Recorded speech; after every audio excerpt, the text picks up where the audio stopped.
ထိုင်းနိုင်ငံဘုံကန်ခရိုင်ရဲ့တောနက်ထဲမှာအန်ဩစရာကောင်းတဲ့ဝေလငါးကြောက်တုံး၃လုံးရှိနေပါတယ်ဒီကြောက်တုံးတွေကိုဝေလငါး၃ကောင်လို့ခေါ်ကြပါတယ်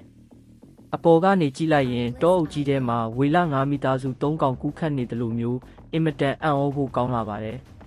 ဘူမိဗေဒပညာရှင်တွေရဲ့လေ့လာချက်အရဒီကြောက်တုံးတွေဟာနှစ်ပေါင်း85တန်းကျော်လောက်တက်တန်းရှိပြီလို့သိရပါတယ်ဒီကြောက်တုံးတွေဟာတဲကြောက်အမျိုးအစားဖြစ်ပြီးဒိုင်နိုဆောတွေကမ္ဘာပေါ်မှာရှိနေတဲ့အချိန်ကတည်းကတည်ရှိနေခဲ့တာပါဒီလိုထူးခြားတဲ့ပုံသဏ္ဍာန်တွေဖြစ်ပေါ်လာတာဟာကမ္ဘာမြေမျက်နှာပြင်ရွေးရှားမှုနှစ်ရှည်လများလေတိုက်စားမှုနဲ့မိုးရေတိုက်စားမှုတို့ကြောင့်ဖြစ်တယ်လို့သိပ္ပံပညာရှင်တွေကယူဆထားကြပါတယ်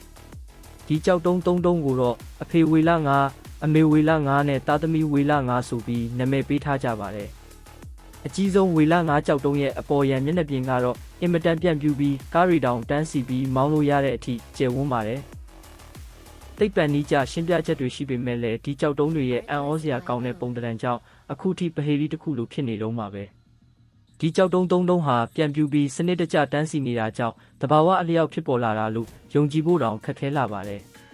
ကြောက်တုံးရဲ့ဘေးဘက်တွေကိုကြည့်မယ်ဆိုရင်နှစ်ပေါင်းတန်းချီတဲ့တိုက်စားမှုတွေကြောင့်ဖြစ်ပေါ်လာတဲ့အစင်းကြောင်းတွေကိုမြင်တွေ့နိုင်ပါတယ်ဒီအစင်းကြောင်းတွေဟာဝေလငါးရဲ့ဘိုက်ကအစင်းကြောင်းတွေနဲ့အတော်လေးဆင်တူတာကြောင့်လဲဝေလငါးကြောက်တုံးလို့ခေါ်ကြတာဖြစ်ပါတယ်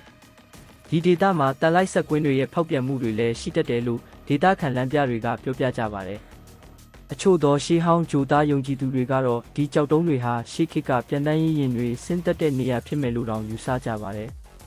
ထိုင်းနိုင်ငံအရှေ့မြောက်ပိုင်းကနာဂရင်ကျေးမှုမှာတော့ဒီဝေလငါး၃ကောင်ဟာရှေးဟောင်းတောဆောက်နှက်တွေလို့လည်းယုံကြည်ကြပါတယ်ဒီကြောက်တုံး၃တုံးဟာအံ့ဩစရာကောင်းတဲ့တဘာဝရဲ့လက်ရတစ်ခုဖြစ်တယ်လို့လူအများစိတ်ဝင်စားစရာကောင်းတဲ့ခီးသွွားနေရာတစ်ခုလည်းဖြစ်ပါတယ်